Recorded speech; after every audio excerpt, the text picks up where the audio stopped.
Okay? Yes, no, yes, no? Yes. Okay, that's where the miracle with the pigs happened. And the reason why I mention it here, because from here you can see it.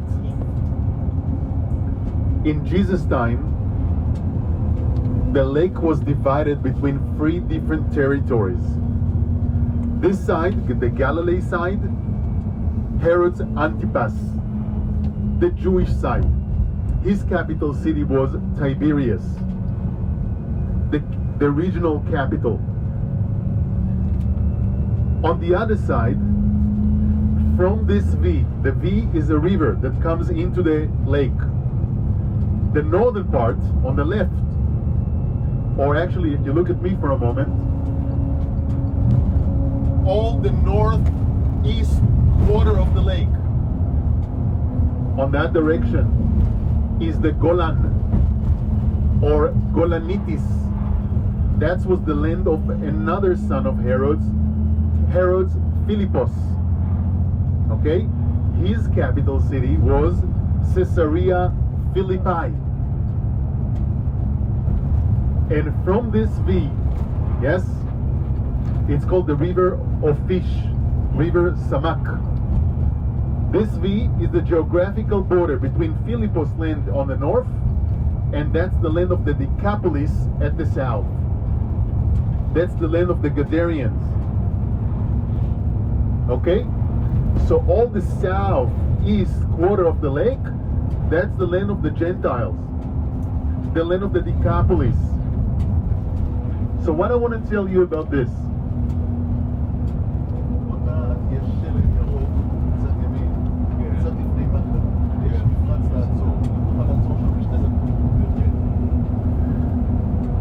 I'm going to try and repeat it once more time. What I want you to remember about the Sea of Galilee, there is a few things. First, not a quiet pastoralic place like you see today. In Jesus' time, it was one of the busiest places on earth. The Via Maris, #1 highway of the ancient world, came right from here. From Megiddo, from the Jezreel Valley, via Nazareth, next corner. And here, the Via Maris, there was a fortified city called Migdal, the tower. And here the Via Maris continue north to Capernaum and Damascus. So when Jesus came here and did his ministry, it was on the #1 highway of the ancient world. And the King's Highway is right over there. So that's one of the busiest places on earth. The merchants that goes from one station to the other, they carry the news. Yes, there was no newspapers and TV like today. They carry the news, and they can carry the good news. So the gospel go to all directions. King's Highway, Via Maris, Decapolis, Tyre, Sidon, Damascus. Okay? Now the lake is a part of the junction. Because the cliff falls into the lake, there is no good road around the lake. The best way to get from one side of the lake to the other was take the boat. So those fishermen, the first disciples, they were not just fishermen. They were also bus drivers and tour guides, taking people and merchandise from one side of the lake to the other. Yes? Yes. So that will be the perfect people to tell you about Jesus. That's what the pastors called a captive audience. Yeah. Yeah. They got people on the boat. Let me tell you about Jesus. Sorry. But they can talk on the way there. And more than that, this is what we called encounter of cultures. They probably knew Greek to speak to the Gentiles. They know how to speak to the Roman, like Matthew. Yes, he was a tax collector from here. And one more thing, two more things I want to say about this. Jesus didn't hide. Okay, 3 more things I want to say about this.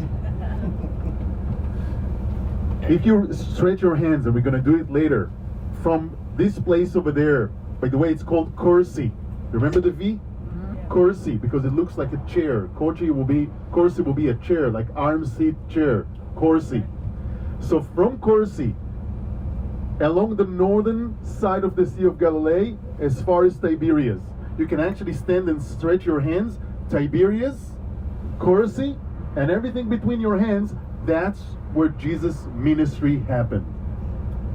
On the northern side of the Sea of Galilee. Shalom.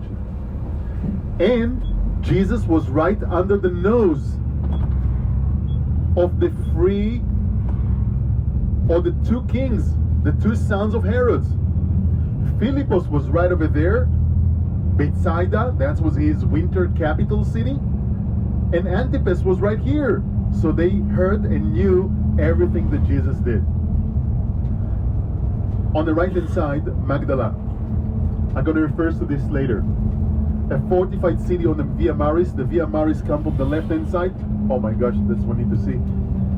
Right here, a synagogue from the first century was discovered 6 months ago. And guess what? It's the second synagogue that we found from Jesus' time. The first one discovered here 2009. The second one was discovered by the same archaeologist over here just 6 months ago. Wow, that's great. And I'm not sure if I can take you there. It's a bit too risky because of this road is crazy.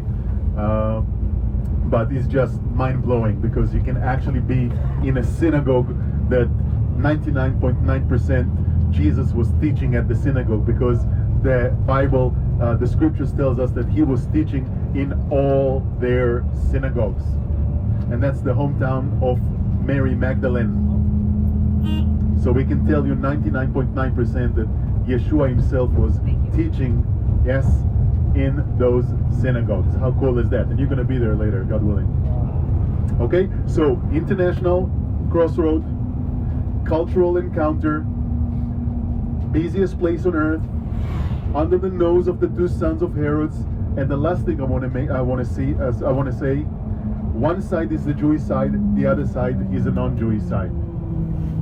And every time you read in the gospel that let us go to the other side, it's a movement from the Jewish side to the non-Jewish side, or from the non-Jewish side to the Jewish side. It's a geographical movement, but also a spiritual one. And some miracles happens on the Jewish side, and some miracles happens on the non-Jewish side, and two miracles happens on the water, in the middle, showing his power over nature. So we're going to talk about this later today. That was an introduction to what we want to talk about today. I'm sorry for this vast amount of information so early in the morning. I have no other choice. On the right hand side, Ginosaret. We're just going to keep on talking, okay? In Jesus' time, there were 7 Jewish cities on that side of the lake, and only 1 city on the other side of the lake. Here was another great city, Ginosaret. The lake in Jesus' time was called Lake Ginosaret, because the lake or the area always named after the main city. Like Jezreel Valley, because it used to be a city called Jezreel. So in the biblical days, the area is named after the city who owns it, or the territory of this city. So it's called Lake Ginosaret. And the whole valley where we are right now is the valley of Ginosaret, or Ginosaret. Ginosaret means King's Gardens. That was prime agricultural area at Jesus' time. It used to be the private property of one of the Hasmonean kings. And the reason for that, it's because you are 650 foot under the sea level. And the rivers that enter the lake created this delta. You see the flat land? So in the mouth of the rivers, you will have the city. Each river that goes into the lake had a small delta, which creates a great agricultural area. It's alluvial fan. And this is the second largest delta around the lake. So in Jesus' time, there were two cities on this delta, Magdala and Ginosaret. And the combination of hot temperatures all year round and excellent spring water gives you excellent product. Maybe later, if you remind me, I'm going to send you the quote.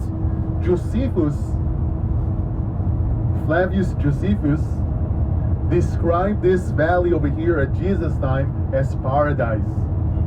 Everything was beautifully irrigated with irrigation canals.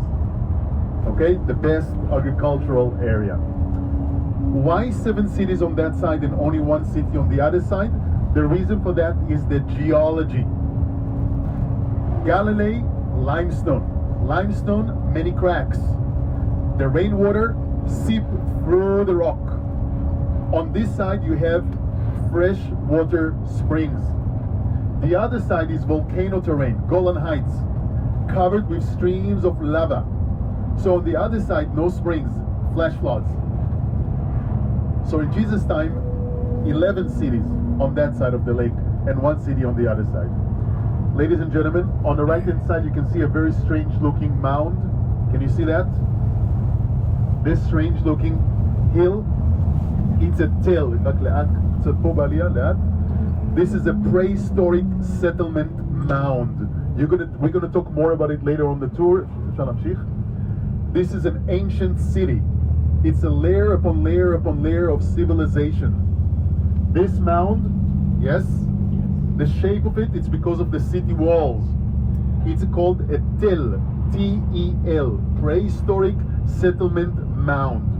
And here used to be an ancient Canaanite city, Phoenician city, established 4,400 years ago.